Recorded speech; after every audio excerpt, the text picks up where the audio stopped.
She married him to survive. He married her because he had loved her for 10 years. What began as a contract to erase debts and escape a crushing past slowly reveals a truth she was never meant to discover. Behind the cold power of a Korean mafia boss was a man who had watched her from a distance, protected her in silence, and waited through years of rejection just to stand beside her. Now the deal is done, but the real story is only beginning. Because when love hides behind loyalty, power, and secrets, it doesn't stay buried forever. The coffee cup shattered against the wall, missing Naomi's head by inches. She didn't flinch. 3 weeks into her contract marriage with Kang Min-hyuk, and she'd learned that his mother's aim was intentionally bad, meant to intimidate, not injure. You think you can just walk into this family? Yeon-hee screamed in Korean, her perfectly made-up face twisted with rage. You think marrying my son makes you one of us? Naomi stood her ground in the main house's sitting room, her hands steady despite the adrenaline coursing through her veins. She'd come for what was supposed to be a simple family lunch. Instead, she'd walked into an ambush. Yeon-hee had apparently spent the morning working herself into a fury, and Naomi was the target. I think, Naomi said carefully in Korean, that I'm trying to be respectful. That's why I came when you invited me. Respectful? Yeon-hee laughed, the sound sharp and cruel. You're a gold digger who trapped my son with your father's debts. Don't pretend this is anything else. The words stung because there was truth in them. Naomi had married Min-hyuk to escape those debts. But 3 weeks of living in the Kang compound had complicated everything. The man who left her coffee every morning with increasingly personal notes. The husband who'd attended her gallery opening and asked genuine questions about her art. The person who sat with her in the pavilion at midnight, sharing pieces of himself he'd never shown anyone else. Mother. Min-hyuk's voice cut through the tension like a blade. Naomi hadn't heard him enter, but suddenly he was there, positioning himself between her and his mother. That's enough. Don't defend her to me, Yeon-hee snapped. I know about your little contract. 2 years and she's gone. Why should I pretend to accept her? Min-hyuk went very still. Who told you about the contract? I have my sources. Did you think you could hide it from me? I know everything that happens in this family.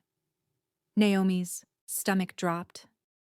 The contract was supposed to be secret, known only to them and the lawyers. If Yeon-hee knew, who else did? The contract is our business, Min-hyuk said, his voice cold. Not yours. And you will not speak to my wife this way in my home. Your home? Yeon-hee's eyes flashed. This is Kang family property. Everything you have belongs to this family, including your wife. Apparently. Though not for long. Get out. The words were quiet but absolute.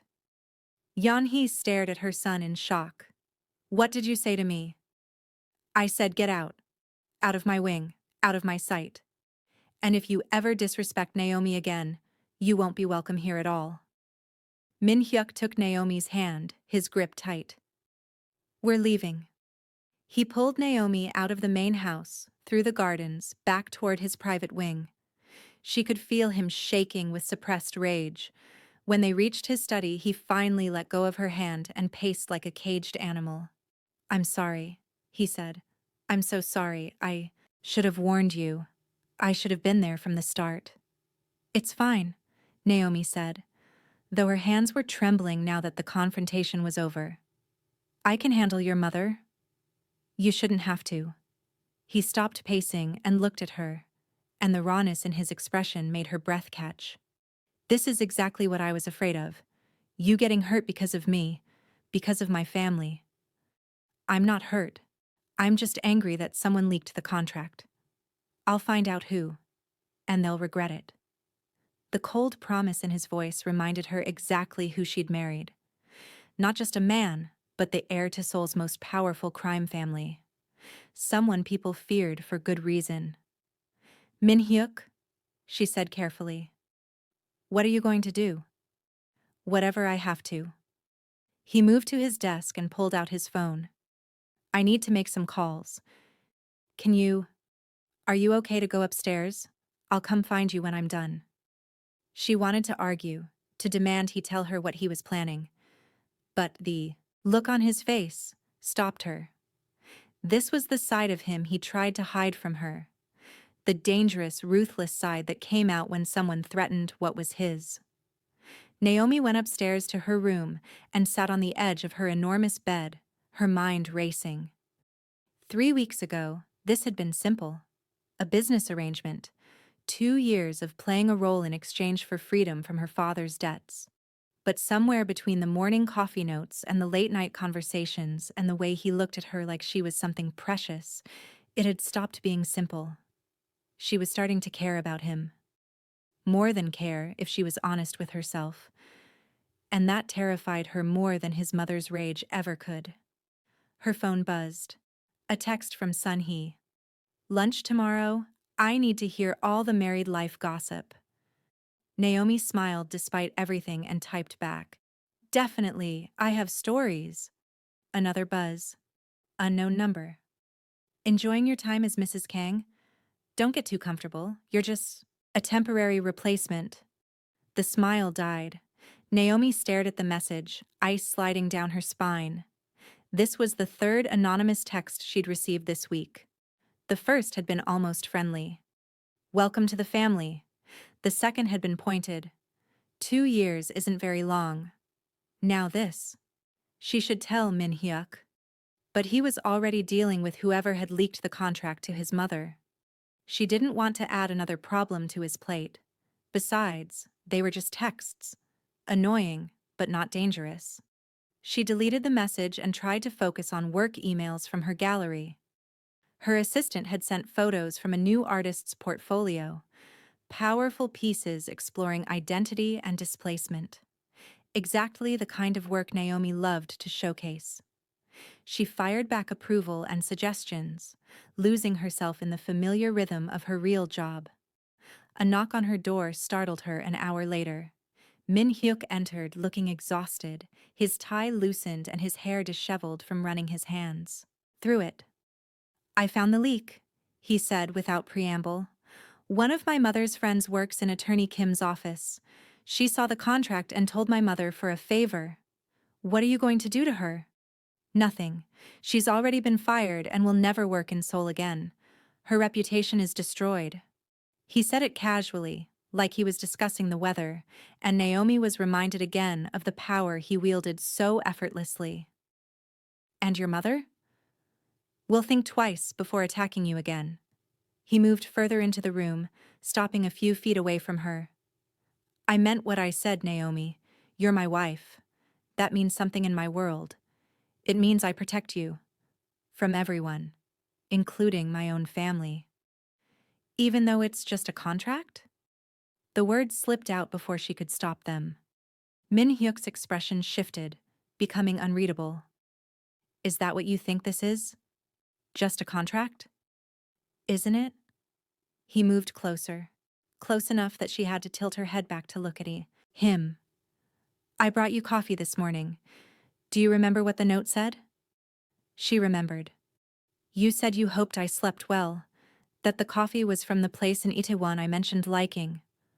I drove 40 minutes out of my way before work to get that coffee. Because you'd mentioned it once, casually, and I remembered. His voice was soft, but intense. I attended your gallery opening. I bought one of your pieces. I asked you questions about your art until midnight because watching you talk about what you love makes me feel less empty inside. Min-hyuk.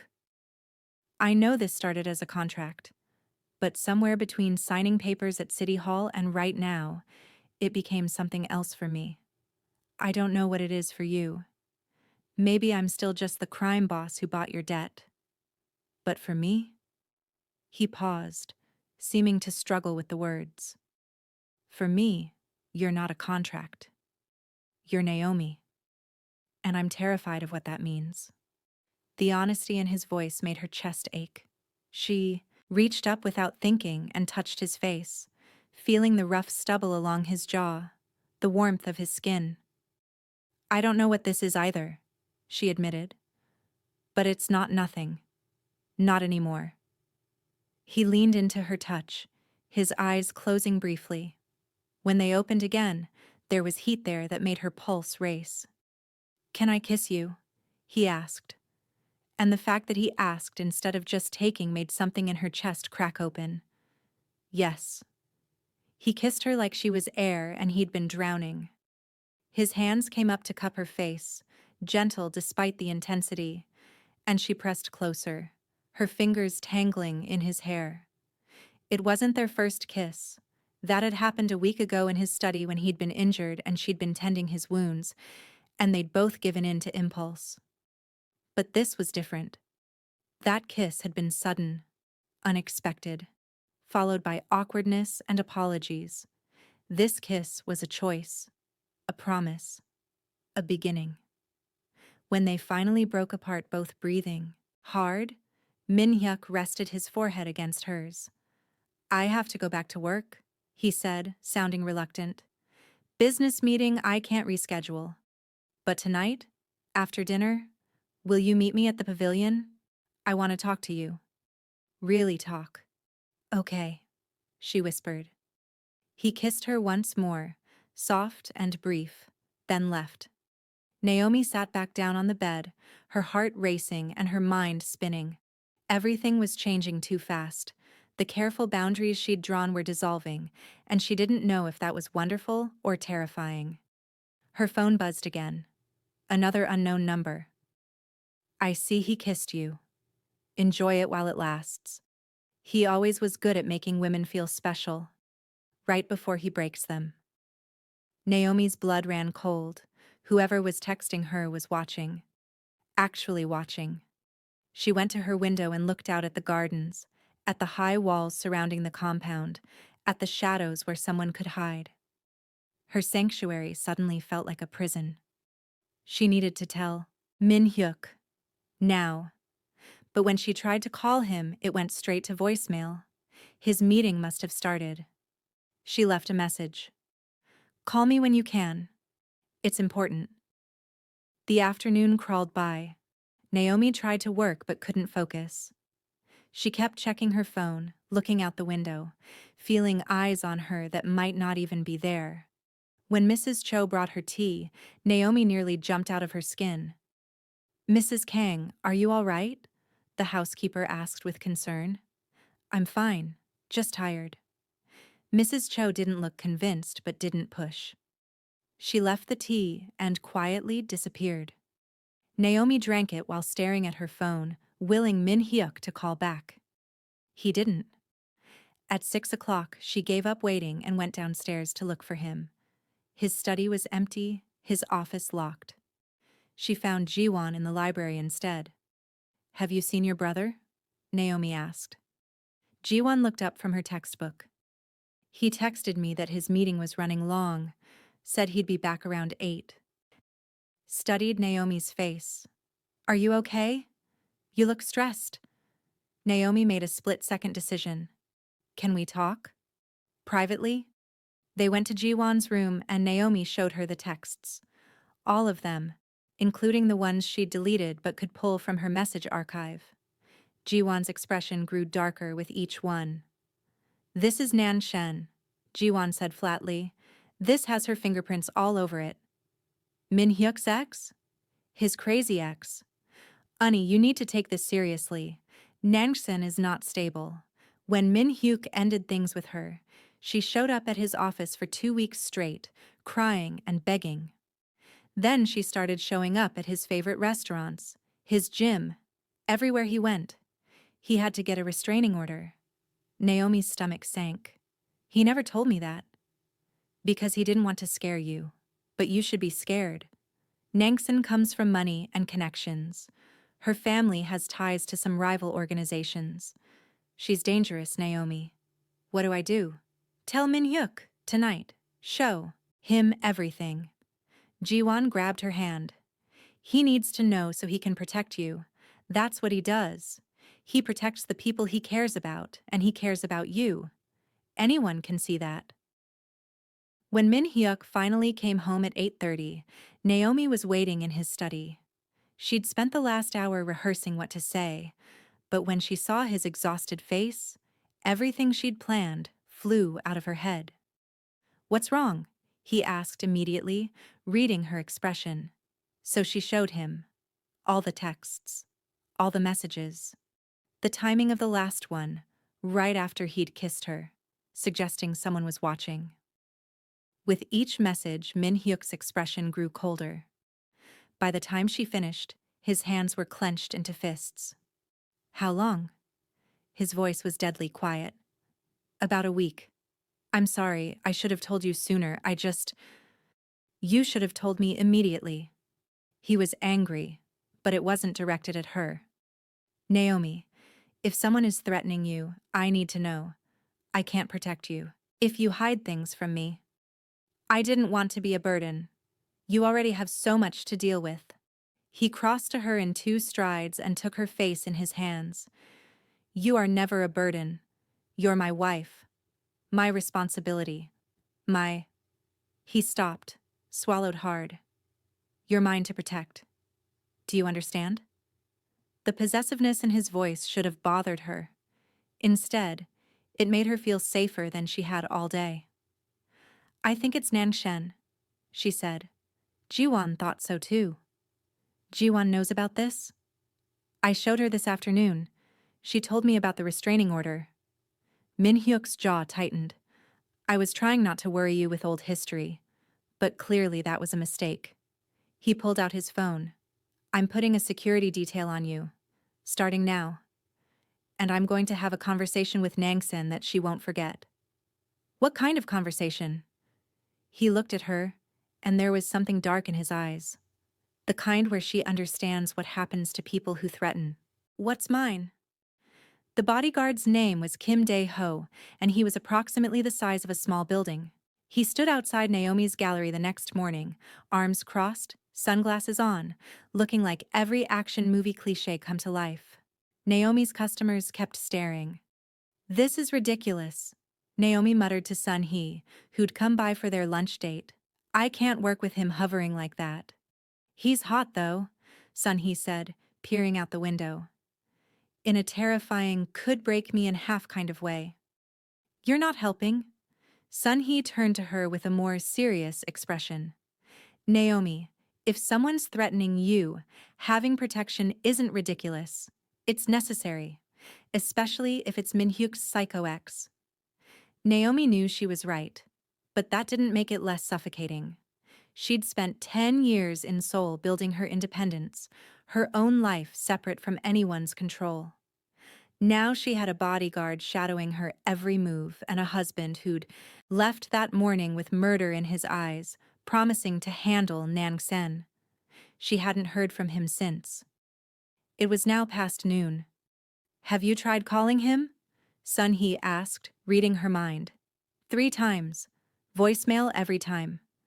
Naomi set down the sculpture she'd been pretending to examine. What if he does something he can't take back?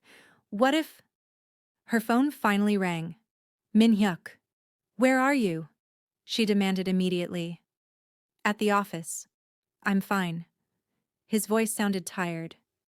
"I wanted to let you know that Nangsen and I had our conversation. She won't be bothering you again." "What did you do?" "Nothing permanent. Just made sure she understands the consequences of continuing to harass my wife." A pause. "Are you at the gallery?" "Yes, with my new shadow." Dae-ho is good at his job. I know it feels intrusive, but please, just for a few days until I'm certain the threat is neutralized. Can you do that for me?" The genuine concern in his voice made her anger deflate. "Fine, but he's scaring away customers. I'll compensate you for any lost business." He was quiet for a moment. "I'm sorry about last night. We were supposed to talk, and instead I spent all evening making phone calls and planning. Can we try again tonight? Dinner? Just the 2 of us?" "You're actually going to be home for dinner?" "I'll be home at 6. I promise." Another pause. "I missed you today." The words were simple, but they hit her hard. I missed you too. After she hung up, Sun-hee was grinning. You two are so far past contract marriage, it's not even funny. Shut up. You're in love with him. I'm not. Naomi stopped, because denying it suddenly felt like lying. It's complicated. It's really not. You love him. He clearly loves you. The only complication is that you're both too stubborn to admit it. Sun-hee grabbed her purse. I have to get back to work. But think about what I said. Life's too short to pretend you don't feel what you feel. After Sun-hee left, Naomi tried to focus on work. A new artist was coming by at 2 to discuss representation. Naomi needed to review her portfolio again, make notes, prepare her pitch. But her mind kept wandering to Min-hyuk, to his kiss yesterday, to the way he'd said, "You're mine to protect," to the fact that somewhere in the last 3 weeks, this fake marriage had started feeling dangerously real. The artist meeting went well, at least. Young, talented, with a unique perspective on modern Korean identity. Exactly the kind of voice Naomi wanted in her gallery. They shook hands on a trial exhibition in 2 months, and Naomi felt a spark of the satisfaction that came from good work. She was locking up at 5:30 when her phone buzzed. Not a call this time, but a text from an unknown number. Her stomach dropped. Did you really think he could stop me? We haven't even started playing yet. Then another message. A photo. Naomi opened it and felt the world tilt. It was her, taken today, through the gallery window. She was clearly visible, talking to the young artist. The angle suggested it had been taken from across the street. Nangsan was still watching. Naomi's hands shook as she forwarded the messages to Min-hyuk. Then she looked up at Dae-ho, who was scanning the street with professional alertness. Someone just sent me a photo taken today, from across the street. Her voice came out steadier than she felt. Dae-ho's expression hardened. He spoke into his radio in rapid Korean, calling for backup. Then he moved closer to her. Mrs. Kang, we're going to the car now. Stay close to me. The drive back to the compound felt endless. Naomi kept looking out the windows, seeing threats in every shadow, every person on the sidewalk. By the time they pulled through the security gates, her heart was racing. Min-hyuk's car was already there. He met her at the entrance to his wing, his face a mask of controlled fury. Show me, he said, without preamble. She handed him her phone, watched his jaw clench as he looked at the photo. When he looked up, his eyes were cold in a way that made her shiver. Pack a bag, he said quietly. Enough for a few days. You're not staying here. What? Where am I going? Somewhere safe. Somewhere she can't find you. He was already pulling out his phone, making calls in rapid Korean. I'm taking you to a private location tonight. Tomorrow, I'm going to end this. Min-hyuk, what are you going to do? He looked at her, and for a moment the mask cracked. She saw fear underneath the anger. Whatever I have to. She sent that photo to scare you, to show you she can get to you whenever she wants. I won't allow it. You can't just... I can. I will. He pulled her close, his arms tight around her. I told you I'd protect you. That means removing threats. By any means necessary. She should argue. Should tell him that violence wasn't the answer, that there had to be another way. But standing in his arms, remembering that photo of herself taken through her own gallery window, all she could think was that she wanted this over, wanted to feel safe again. Okay, she whispered. I'll pack. 20 minutes later, she was in his car with a hastily packed duffel bag.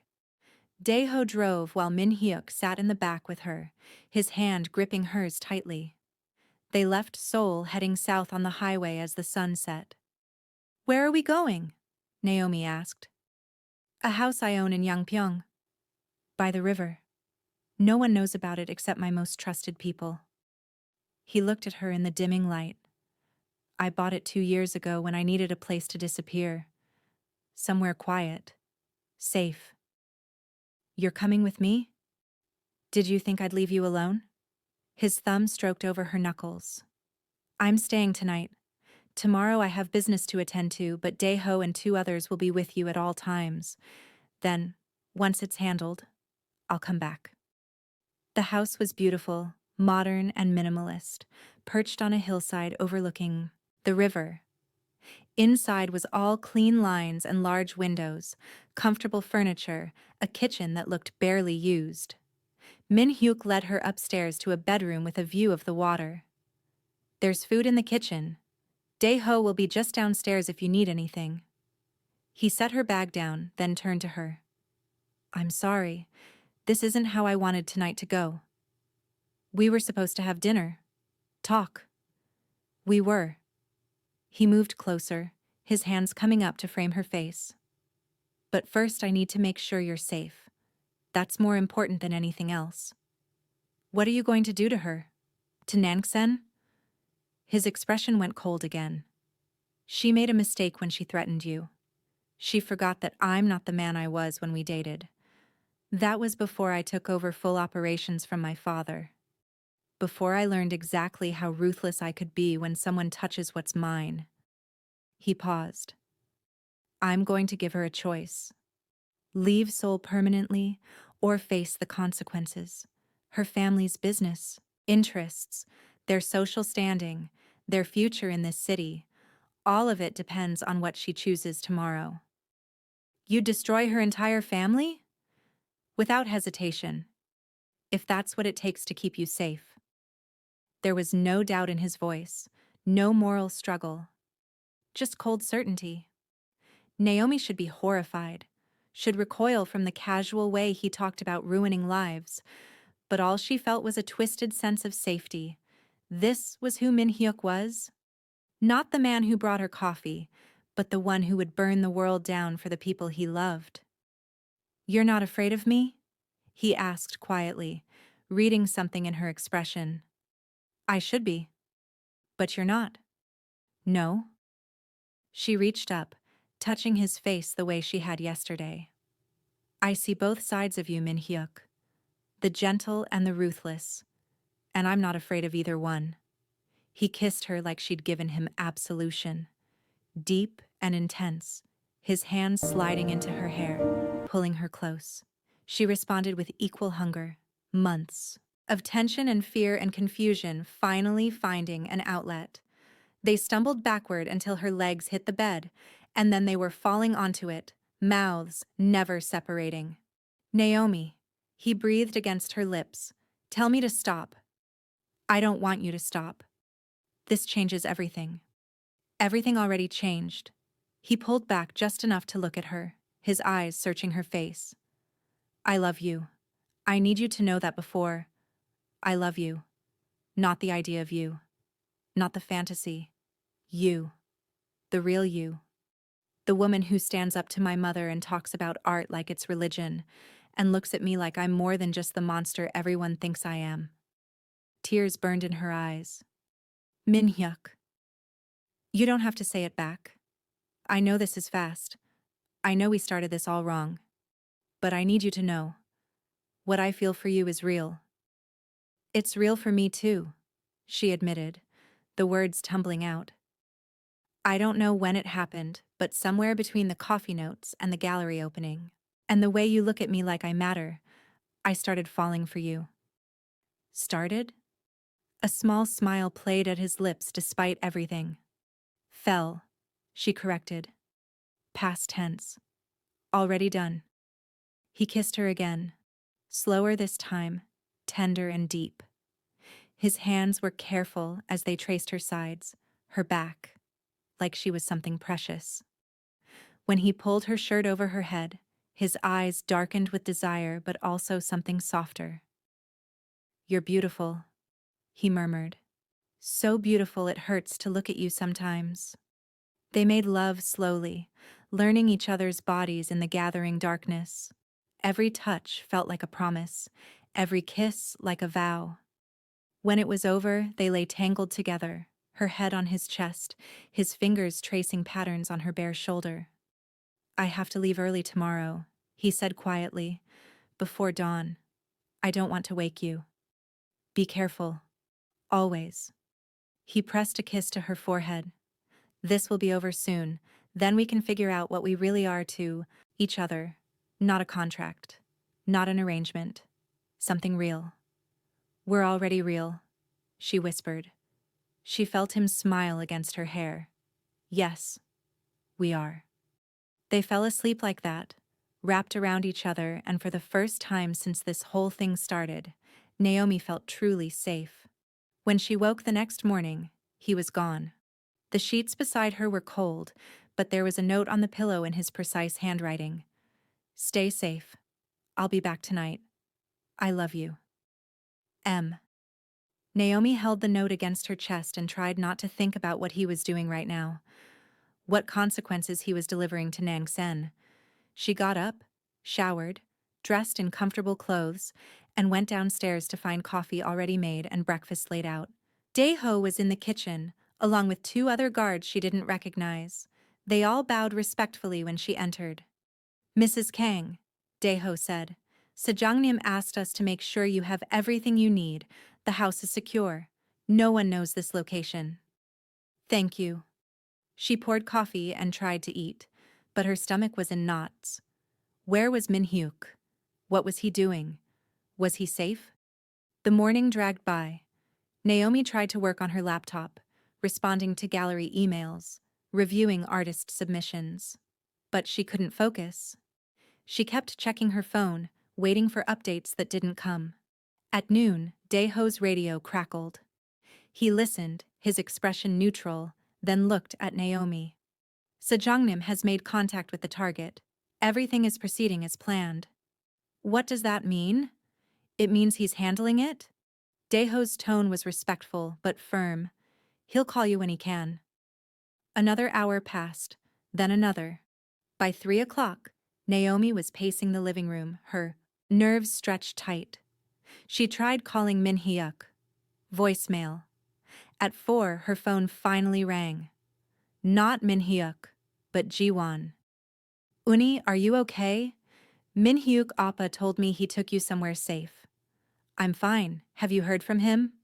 He texted an hour ago. Said everything was going according to plan. Ji-won paused. He really loves you, you know. I've never seen him like this about anyone. Not even Nangsen when they were together. This is different. I love him too, Naomi admitted. Is that crazy? We barely know each other. You know the parts that matter. The rest is just details.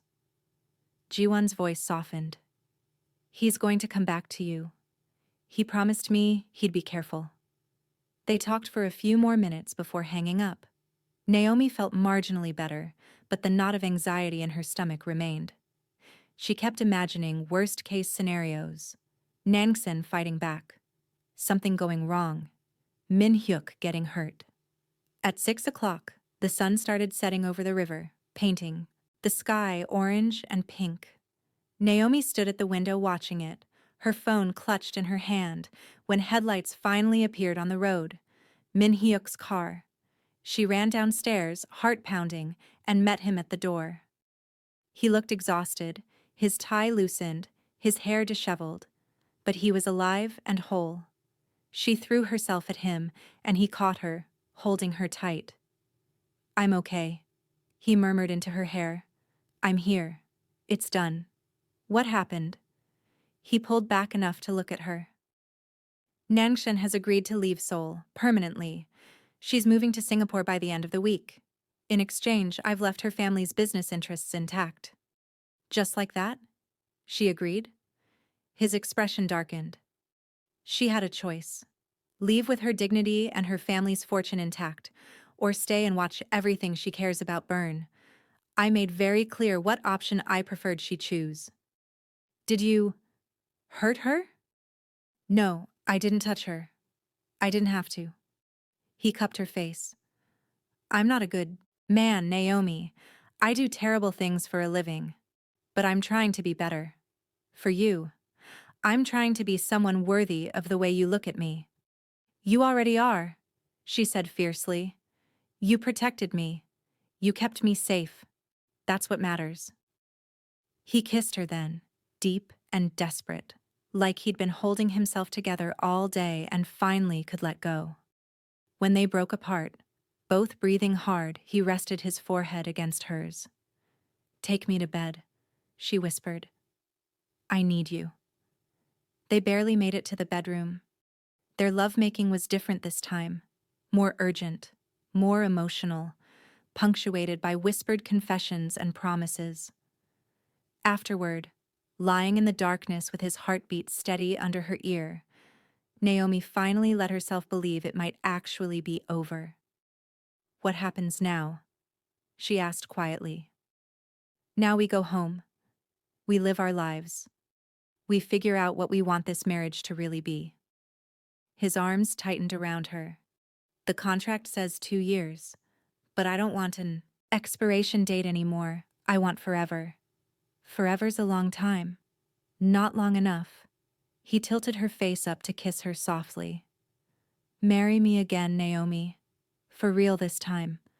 Not because of debts or contracts. Because we choose each other. We're already married. Then marry me better. Marry me right." His eyes were intense in the moonlight. "I want vows we actually mean.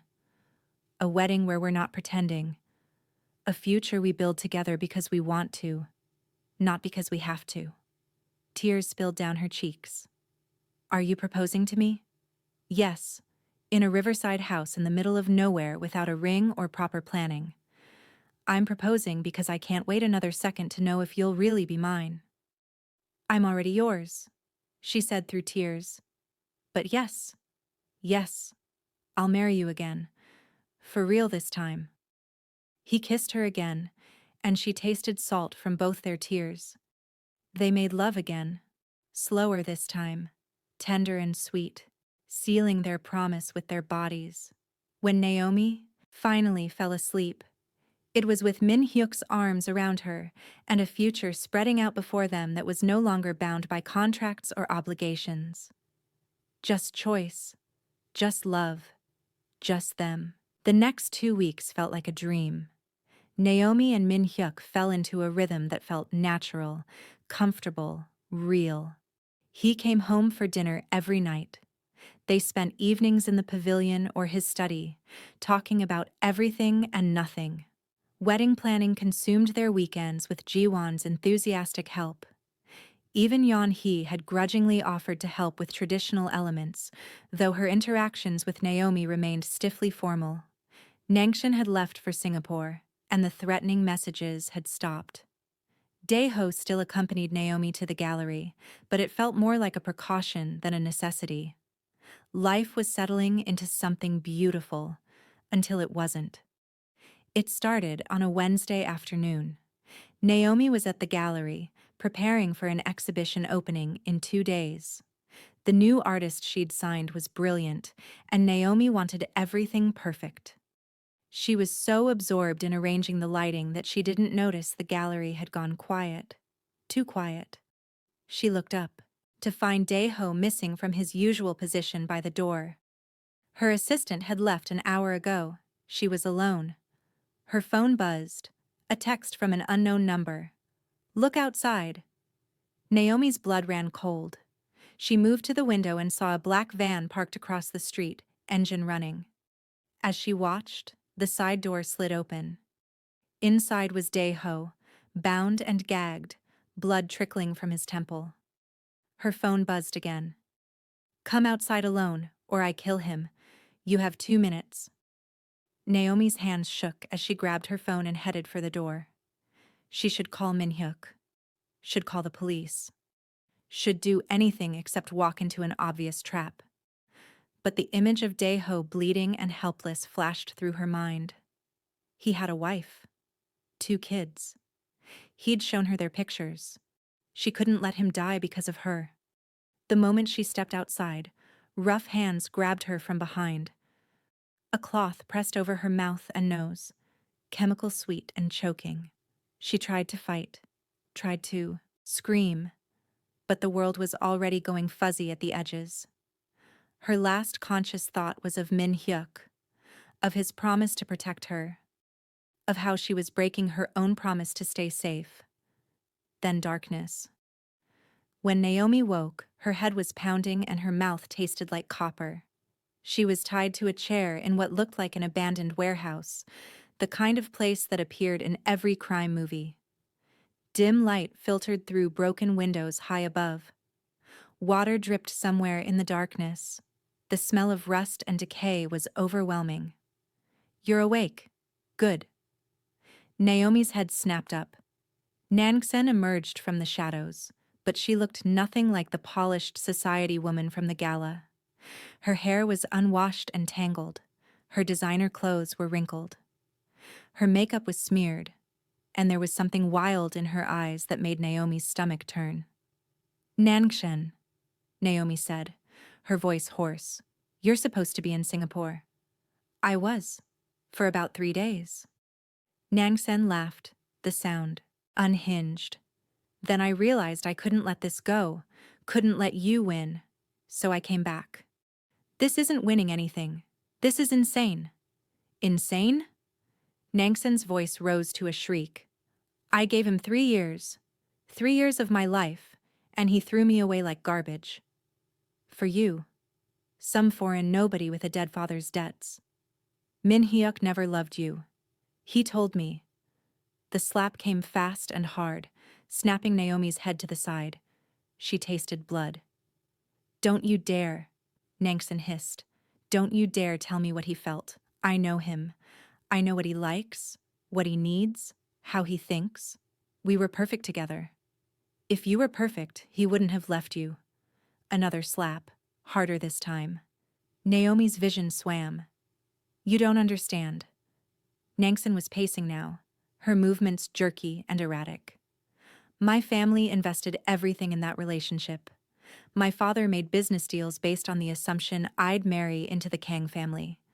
When Min-hyuk ended it, we lost face, lost opportunities. Everything fell apart. That's not my fault. It is, because he chose you instead." Nangsen stopped pacing and pulled out a knife. The blade gleamed in the dim light. "I've been watching you play happy family with him. It made me sick." Naomi's heart was racing, but she kept her voice steady. "What's your plan, Nangsen? Kill me? You think that will make him love you? He'll hunt you down. He'll destroy you. He already destroyed me." Nangsen moved closer, the knife dangerously near Naomi's face. "Maybe I'll just make sure he can never look at you the same way again. A few cuts here and there. Nothing fatal. Just enough to ruin that pretty face he loves so much. You're sick. I'm in love." The knife pressed against Naomi's cheek just hard enough to sting. "And love makes you do crazy things. You should know. You stole another woman's man." "I didn't steal anything. He was never yours." Nangsen's hand tightened on the knife, and for a moment Naomi thought she was actually going to do it. Then someone spoke from behind them. "Boss wants you to wait. No permanent damage until the payment clears." Naomi turned her head as much as she could and saw 3 men lounging against the far wall. Hired muscle, not Kang family. That made sense. No one loyal to Min-hyuk would have touched her. "Fine," Nangsen said, stepping back but keeping the knife in her hand. "We wait. But only for a few more hours. Then I'm done waiting." She walked away, pulling out her phone, leaving Naomi alone with her racing thoughts. She had to find a way out. Had to warn Min-hyuk. But her hands were zip-tied to the chair, the plastic cutting into her wrists. Her phone was gone. Even if she screamed, they were obviously somewhere isolated where no one would hear. Time crawled by. An hour. Maybe 2. Naomi's arms were going numb, her head still pounding from whatever they'd used to knock her out. She could hear Nangsen on the phone, arguing with someone in rapid Korean about money and timing. Then, in the distance, sirens. Everyone in the warehouse froze. The hired men looked at each other nervously. Nangsen's face went white. "No," she whispered. "No, he couldn't have found us this fast." But the sirens were getting closer. And then they stopped. Somewhere nearby, but not right outside. Naomi's hopes plummeted. False alarm, one of the men said. Probably had nothing to do with us. But Nangsen looked spooked. We need to move. Now. Get her in the van. One of the men moved toward Naomi, and she tried to fight as he cut her zip ties and hauled her to her feet. Her legs were weak, barely holding her weight. That's when the warehouse door exploded inward. The sound was deafening, metal shrieking as it tore from its hinges. Through the smoke and debris came Min-hyuk, and Naomi had never seen him like this. His face was a mask of cold fury, his movements predatory and precise. Behind him were at least a dozen men, all armed, all moving with military efficiency. Let her go. Min-hyuk's voice cut through the chaos, quiet and deadly. Now. The hired muscle reached for their weapons, but they were too slow. Min-hyuk's men moved like a well-oiled machine, disarming and subduing them in seconds. The violence was quick, brutal, efficient, bones breaking, men screaming. In less than 2 minutes, all 3 hired men were on the ground, alive but definitely not getting up anytime soon. Nangsen still had the knife. She grabbed Naomi, pulling her back, pressing the blade against her throat. "Stay back!" Nangsen screamed. "I'll kill her. I swear I'll—" "You won't," Min-hyuk said, and started walking forward slowly. "Because if you hurt her, I won't just kill you, Nangsen. I'll make you beg for death first. I'll make it last days, weeks, and then I'll start on your family." "You can't." "I can. I will. Test me." There was something in his voice, something so absolutely certain and terrifying that even Nangsen believed him. Naomi felt the knife trembling against her skin. "Min-hyuk," Naomi said quietly, "I'm okay." His eyes met hers for a fraction of a second, and she saw the fear beneath the rage, the absolute terror that he'd been too late. "I know, my love," he said, his voice softening just for her. "But I'm going to need you to be very brave for just a moment longer." Then he moved. Naomi had seen him fight before, when those men had tried to attack him weeks ago. But this was different. This was Min-hyuk at his most dangerous, every movement calculated and lethal. He closed the distance between them in a blur, his hand clamping around Nangsen's wrist with the knife. There was a sharp twist, a crack of breaking bone, and Nangsen was screaming, the knife clattering to the concrete floor.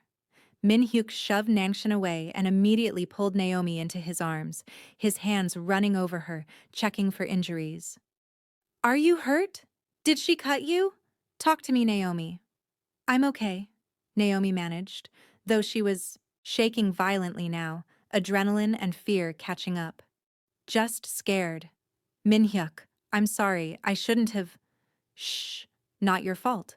Not your fault." He was holding her so tight she could barely breathe, but she didn't care.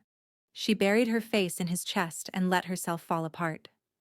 Behind them, Nangsen was sobbing, cradling her broken wrist. Min-hyuk's men had secured the area, the hired muscle unconscious or groaning on the ground. One of Min-hyuk's lieutenants approached. "Sajangnim, what do you want us to do with her?" Min-hyuk didn't let go of Naomi, but his voice when he spoke was ice. "Contact her father. Tell him his daughter kidnapped and threatened to kill my wife. Tell him he has 24 hours to liquidate every asset his family has and transfer it to the accounts I specify.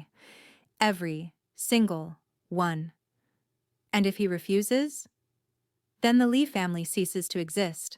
Their business empire, their social standing, their lives, everything." He paused. "And make sure Nangshen understands that she's only alive right now because my wife asked me not to kill her. That mercy won't be extended twice." "Yes, Sajangnim." Min-hyuk finally looked at Nanshen, and the contempt in his eyes was withering. "You had 3 years of my life. That should have been enough. But you got greedy. You got obsessed. And now you've lost everything. I loved you," Nangsen sobbed. "You loved the idea of being Mrs. Kang, You love the power and the status. You never loved me." He turned away from her, dismissing her existence entirely. "Get her out of my sight." They dragged Nangshan away, still crying. Min-hyuk lifted Naomi into his arms despite her weak protests. "I can walk. I don't care, I'm carrying you." His voice was rough with emotion. "I thought I lost you. When Dae-ho called and said you'd been taken, I thought my heart would stop." "Is he okay? Dae-ho?" "Concussion, but he'll be fine. He's already blaming himself, but this wasn't his fault." Min-hyuk carried her out of the warehouse to where his car waited. He settled her in the back seat and climbed in beside her, pulling her back into his arms. As they drove away, Naomi finally let herself process what had happened: the kidnapping, the threats, the knife at her throat, the absolute certainty that she might die before seeing Min-hyuk again. "I was so scared," she whispered. "Not of dying, of not being able to tell you I love you one more time." His arms tightened around her. Don't think about that. I thought about all the things we hadn't done yet, the wedding we're planning, growing old together. All of it almost gone because of a jealous woman with a knife. But it wasn't. You're here. You're safe."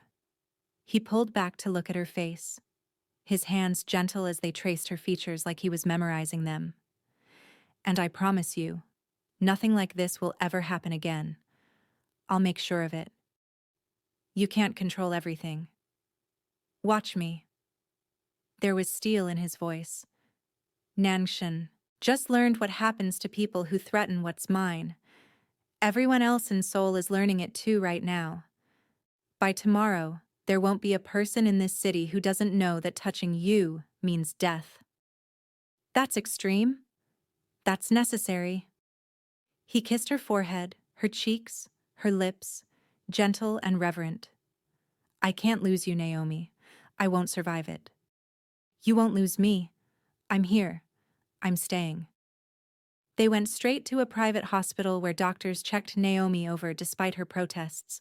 Bruised wrists from the zip ties, a split lip from Nangshan's slaps, a bump on her head from the chloroform. But nothing serious. Nothing permanent. Min-hyuk refused to leave her side through all of it, holding her hand, his thumb stroking over her knuckles in a rhythm that she suspected was more to calm himself than her. When they finally made it home, it was past midnight. Mrs. Cho was waiting, tears in her eyes, fussing over Naomi until Min-hyuk gently but firmly told her they needed rest. Jiwon had called 17 times, finally reaching them to sob her relief that Naomi was safe. In Min-hyuk's bedroom, because there was no way he was letting her sleep alone, Naomi finally felt herself relax. He helped her into the shower, washing her hair with such gentle care that she started crying. Then he dried her off, dressed her in one of his soft t-shirts and carried her to bed. "I'm not fragile," she protested weakly. "I know. You're the strongest person I've ever met. But let me take care of you anyway." He climbed into bed beside her and pulled her close. "Let me pretend you're fragile so I can handle how terrified I was." She curled into him, her ear against his chest where his heartbeat was still too fast. "How did you find me so quickly?" "I had every resource I have searching. Every contact. Every favor owed. I tracked down the hired men's identities from security footage near your gallery. Found out who'd hired them. Traced their phones. It took 3 hours. 3 hours of pure hell. I'm sorry. Don't apologize. This wasn't your fault. It was mine for not protecting you better. You saved me. Barely." His voice cracked. "When I saw that knife at your throat, I nearly lost my mind. If she had hurt you..." "She didn't. You got there in time." Naomi tilted her head up to look at him. "You always get there in time."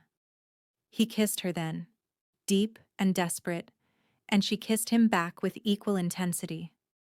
They made love slowly, carefully, him treating her like she might break despite her insistence that she was fine. Every touch was reverent, every kiss a promise. Afterward, lying tangled together in the darkness, Min-hyuk spoke quietly. I want to move the wedding up. I don't want to wait 6 months. Why? Because today showed me that anything can happen. Life is fragile, and I don't want to waste another day not being completely, officially, publicly yours in every way possible. Naomi was quiet for a moment. How soon? A month. I know it's fast, but we can do it.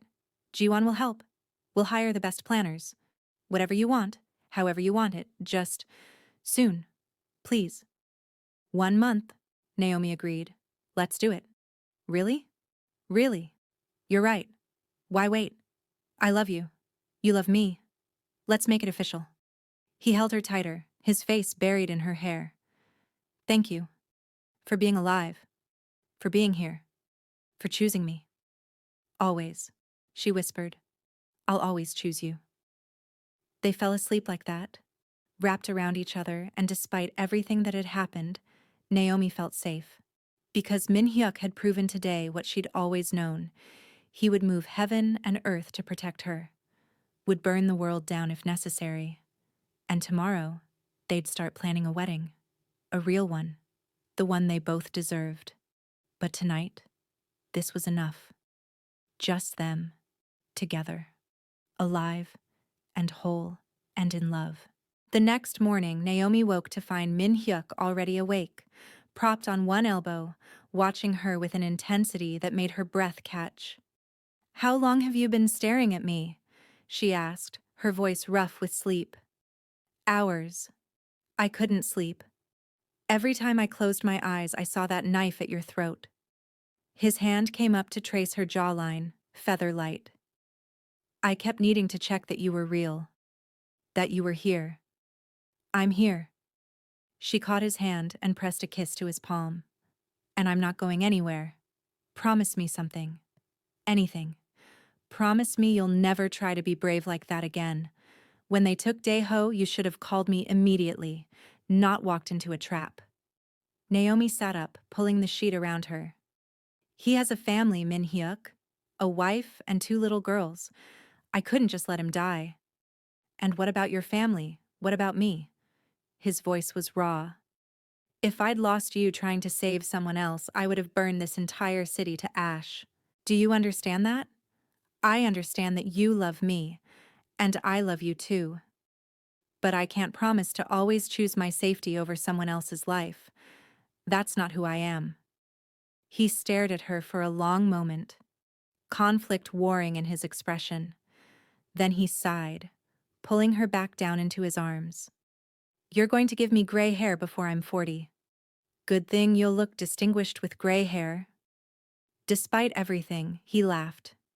It was a small sound, but genuine, and it made Naomi's heart swell. This man who commanded fear and respect across Seoul, who destroyed Nangshan's entire family in a matter of hours, who could be cold and ruthless and terrifying. With her, he could laugh. There was a soft knock at the door. Mrs. Cho's voice came through. Sejongnim, Miss Jiwon is here. She says it's urgent. Min-hyuk groaned. Give us 10 minutes. They dressed quickly, Naomi borrowing Min-hyuk's clothes since hers from yesterday were ruined. When they made it downstairs, Jiwon was pacing in the sitting room, her phone clutched in her hand. The moment she saw Naomi, she burst into tears and threw herself at her. Unnie, oh my God, I was so scared. When Appa called and said you'd been kidnapped, I thought.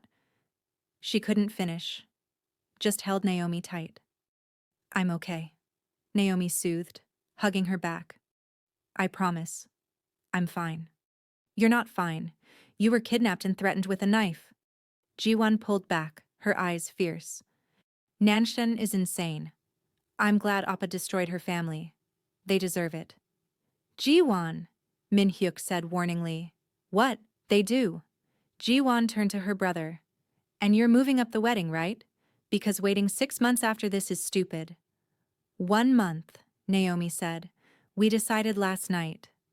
Jiwon's tears transformed into a brilliant smile. 1 month? Oh my God, okay, we can do this. I already have ideas. Where's my notebook? She started pulling out her phone, already making lists. We'll need to book the venue immediately, and the caterers, and wait, what kind of wedding do you want? Big? Small? Traditional? Modern? Can we maybe have coffee first? Min-hyuk asked dryly. But Naomi found herself smiling at Jiwon's enthusiasm. After the horror of yesterday, this felt like life returning to normal, or whatever passed for normal in their world. They spent the morning planning, Jiwon's energy infectious despite Naomi's exhaustion. She wanted to combine Korean and African American traditions, wanted gardenias everywhere in honor of her mother, wanted live jazz music and traditional Korean drums. She wanted Sunhee as her maid of honor and Jiwon as a bridesmaid. She wanted it small but meaningful, intimate but beautiful. Min-hyuk mostly watched her talk, that soft expression on his face that he seemed to reserve only for her. When Jiwon finally left to start making calls to vendors, he pulled Naomi into his lap. "You're glowing," he said. "Even after everything, you're glowing when you talk about our wedding. Because it's real now. Not a contract, not an arrangement. Real." She kissed him softly. "I get to marry the man I love. Why wouldn't I glow? I don't deserve you." "Stop saying that. You're exactly what I deserve. What we both deserve." His phone buzzed. He glanced at it and his expression hardened. Nanshin's father transferred the money. Every one. The Lee family is bankrupt. Do you feel bad about it? Not even slightly. He set the phone aside. They raised a daughter who thought kidnapping and violence were acceptable responses to rejection. Whatever happens to them now, they earned it. Naomi knew she should probably feel guilty about the destruction of an entire family's fortune, but every time she thought about that knife at her throat, about Nanshen's wild eyes promising to ruin her face, the guilt evaporated. Some consequences were earned. The next 3 weeks were a whirlwind. Wedding planning consumed every spare moment. Jiwon proved herself to be a force of nature, coordinating vendors and timelines with military precision.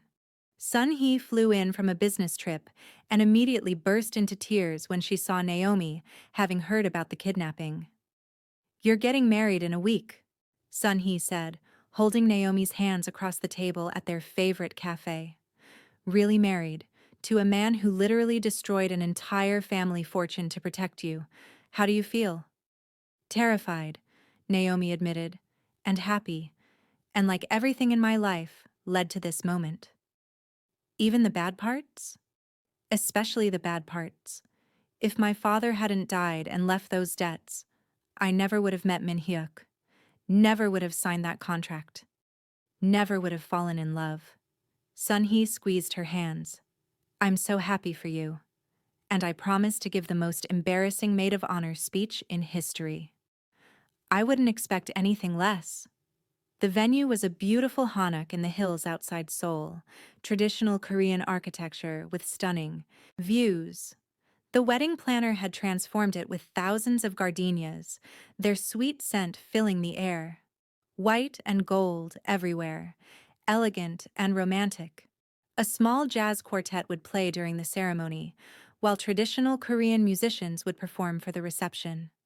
3 days before the wedding, Yeon-hee requested to see Naomi privately. Naomi's stomach clenched as she made her way to the main house, expecting another confrontation. But when she entered Yeon-hee's sitting room, Min-hyuk's mother looked different, softer somehow. "Sit," Yeon-hee said, gesturing to the chair across from her. "Please." Naomi sat warily. Yeon-hee was quiet for a long moment, her teacup balanced perfectly in her hands. When she finally spoke, her voice was carefully controlled. "I owe you an apology." Naomi blinked. "I'm sorry, what?" "An apology. For my behavior. For the way I treated you." Yeon-hee set down her teacup. "When I heard about the kidnapping, about what that woman, tried to do to you, I realized something. You could have died. And the last words I spoke to you were cruel. Mrs. Kang, please, let me finish. Yeon-hee took a breath. I spent my entire life fighting to be respected in this world. I married into the Kang family with nothing, and I clawed my way to the position I have now. When Min-hyuk brought home a foreign woman with a contract marriage, all I saw was someone trying to take what I'd worked for. I never wanted to take anything. I know that now. I've watched you these past weeks. The way you handle yourself, the way you support my son, the way you've brought light back into his eyes that I haven't seen since he was a boy. Yeon-hee's voice wavered slightly. You're good for him. And you're stronger than I gave you credit for. Walking into that trap to save Daeho, surviving that woman's madness. You're brave. Foolish, perhaps, but brave. Naomi didn't know what to say. This was the last thing she'd expected. I won't pretend we'll be close, Yeon-hee continued. I'm not good at warmth, but I want you to know that you have my respect. And my blessing. Truly. She pulled out a small box and slid it across the table. This was my mother's. I want you to wear it at your wedding. Inside the box was a delicate jade bracelet, clearly antique and priceless. Naomi's throat tightened. I can't accept this. You can and you will. You're marrying my son. Your family. Yeon-hee's eyes were surprisingly gentle. Welcome to the Kang family, Naomi. Really welcome this time. Naomi left the main house in a daze, the jade bracelet carefully wrapped in her pocket. When she told Min-hyuk what had happened, he looked genuinely shocked. My mother apologized? And gave you her mother's bracelet? He shook his head in disbelief. You really have worked a miracle. Or she just realized I'm not going anywhere. That too. He pulled her close. 3 more days. Then you're mine forever. I'm already yours. Then mine officially. Mine in every way that matters. The night before the wedding, tradition dictated they sleep separately. Min-hyuk hated it, arguing that they'd already spent too many nights apart, but Ji-won insisted. It's bad luck. And besides, Uni needs girl time before the big day. So Naomi found herself in her old room with Sun-hee and Ji-won, drinking wine and laughing about nothing and everything. They painted their nails and did face masks and talked about the future. Do you want kids? Sun-hee asked at one point. Naomi paused. I haven't really thought about it. Maybe. Someday? Appa would be a good father, Ji-won said. He practically raised me when our parents were too busy with the business. He's patient and kind and protective. He's also terrifying when he wants to be, Sun-hee pointed out. Only to people who threaten what he loves, Naomi said. With the people he cares about, he's gentle. You really love him, Ji-won said, not a question. I really do. So much it scares me sometimes. Good. He deserves someone who loves him like that. He's spent so long being what everyone needed him to be. With you, he gets to just be himself. They stayed up too late, talking and laughing, and when Naomi finally fell asleep, she dreamed of tomorrow. Of walking down an aisle toward Min-hyuk. Of promising forever and meaning it. The wedding day dawned clear and beautiful, the sky a perfect blue. Naomi woke early, her stomach a knot of nerves and excitement. The getting ready process was chaos, hair and makeup artists filling her room, Ji-won and Sun-hee fussing over every detail, the photographer capturing everything. Her dress was perfect. They'd found a designer who specialized in fusion work, creating a gown that honored both her Korean and American heritage. The bodice was inspired by a traditional yoguri, intricately embroidered, while the skirt flowed in layers of silk and African print fabric in gold and white. Her hair was wrapped in a stunning gold head wrap, and Yeon-hee's jade bracelet gleamed on her wrist. When she looked in the mirror, she barely recognized herself. She looked like a bride. A real bride, not someone playing a role. "You're gorgeous," Sun-hee said, tears already streaming. "Min-hyuk is going to lose his mind when he sees you." The ceremony was at sunset, the golden light painting everything magical. Naomi waited in a private room, listening to the jazz quartet begin to play, hearing the murmur of guests taking their seats. There weren't many, maybe 50 people, close friends and family only. But that made it more intimate, more real. Jiwon came to get her, looking beautiful in her bridesmaid dress. Ready? So ready. The walk to the ceremony space felt both endless and too short. And then she was there, at the entrance, and she could see him. Min-hyuk stood at the altar in a traditional hanbok, black and gold, his hair styled perfectly, his expression. She'd never seen him look like that, awestruck, undone. His eyes were already shining with tears. The music swelled and Naomi started walking. She'd chosen to walk alone, no one to give her away, because she was giving herself. Her choice. Her decision. With every step, Min-hyuk's expression grew more emotional. By the time she reached him, tears were streaming down his face unashamedly. He took her hands and his were shaking. "You're so beautiful," he whispered. "So perfect. I can't believe you're real." The ceremony was a blend of traditions. They bowed to the 4 directions in Korean custom. They jumped the broom in African American tradition. They exchanged rings. New ones, chosen together, with their names engraved inside. And they said vows. Min-hyuk went first, his voice rough with emotion. "Naomi, 10 years ago I saw you in a gallery, and something in me recognized something in you. I spent a decade loving a dream. Then I met you, really met you, and I fell in love all over again, with the real you. The brave, brilliant, stubborn woman who sees me for exactly who I am and loves me anyway. You've made me want to be better, to be softer, to be human again instead of just a weapon my family shaped. You've given me hope and joy and a reason to come home. And I promise to spend every day of the rest of my life earning the gift of your love.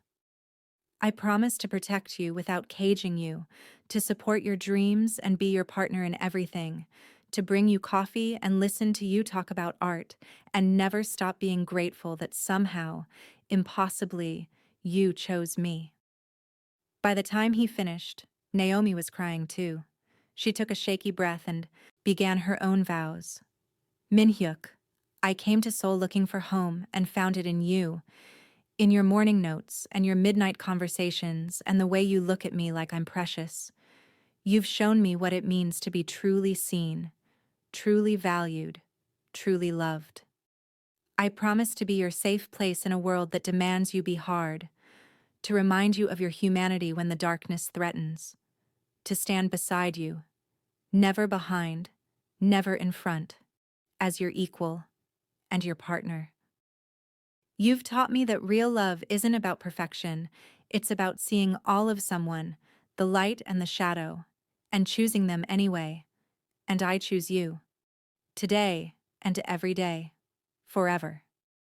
The officiant pronounced them married, and Min-hyuk kissed her like she was air and he'd been drowning. The guests erupted in applause, but Naomi barely heard them.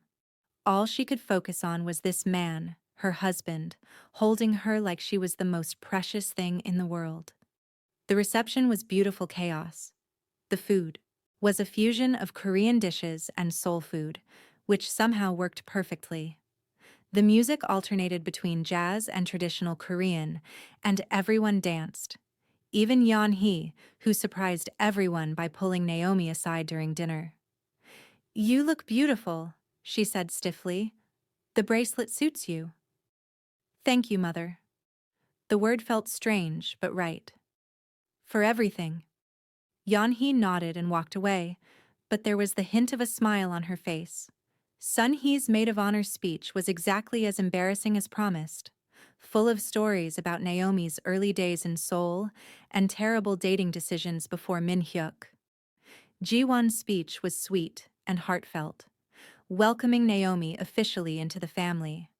When it was time for the first dance, Min-hyuk pulled Naomi close as a jazz version of a Korean love song began to play.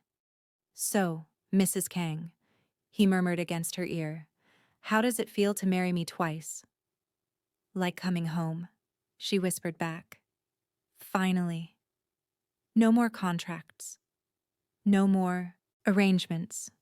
Just us. Just us. Forever." They swayed together as the sun set completely and the stars came out, and Naomi thought about everything that had brought them here. Her father's debts, that first terrifying meeting with Min-hyuk, the fake marriage that became real, the threats and danger and fear. All of it had led to this moment, to this man, to this perfect, imperfect love. "What are you thinking?" Min-hyuk asked. "That I'd do it all again. Every scary moment, every hard choice, if it meant ending up here with you." He pulled back to look at her, his eyes full of love and wonder. "I don't know what I did to deserve you. You chose me. You protected me. You loved me when I didn't even know I needed to be loved." She touched his face. "That's all you had to do?" They kissed again, soft and sweet, and around them their friends and family cheered. When they finally broke apart, both laughing, Min-hyuk took her hand. "Ready to start our forever?" he asked. "I've been ready since the moment you walked into that room and sent those loan sharks running," she said. "That was the best decision I ever made. Second best. The best was proposing to me again." "Fair point." He grinned, that rare, brilliant smile that transformed his whole face. "Come on, wife. Let's go celebrate." They danced and laughed and celebrated until late into the night. When they finally left, sneaking away while their guests were distracted, it was just the two of them in the back of the car, heading toward their honeymoon. "Where are we going?" Naomi asked. "You never told me." "Jeju Island. Private villa. Just us for a whole week." "No bodyguards?" "Well, they'll be nearby, but not in the villa. I promise you privacy." He pulled her close. "I want a whole week of just being us. No family obligations, no business, just you and me and the ocean." "That sounds perfect." And it was. Their honeymoon was a week of lazy mornings and long talks and making love in the sunshine, of swimming in the ocean and eating fresh seafood and planning their future, of being just Naomi and Min-hyuk, not Mrs. Kang and the heir to a crime empire, but two people deeply in love. On their last night, they sat on the villa's terrace watching the sunset, Naomi wrapped in Min-hyuk's arms. "I don't want to go back," she admitted. "We have to eventually. But this isn't ending. This is just beginning." He kissed her temple. "We have the rest of our lives to have moments like this." "Promise?" "I promise. Forever. Remember?" "Forever," she echoed. And as the sun set on their honeymoon, painting the sky in golds and pinks and purples, Naomi knew with absolute certainty that she'd found what she'd been searching for all along. Not just a home, but a person who was home. Not just love, but the right love. Not just a husband, but a partner who would walk beside her through whatever came next. Their story had started with a contract, with desperation and debt and obligation. But it had become something neither of them expected. Real, deep, transformative love. The kind that changed everything. And as Min-hyuk held her close under the darkening sky, both of them watching the stars emerge one by one, Naomi smiled. Because this was just the beginning. Their real story was only starting now. Together. Forever. Exactly as it should be. Thank you so much for watching Naomi and Min-hyuk's complete love story. Remember, The best love stories are the ones we choose, not the ones we're forced into. And if you really love this story, share it with a friend who needs a good love story in their life. Spread the romance. Until next time, keep believing in love, keep dreaming big, and keep coming back for more unforgettable stories. See you in the next one.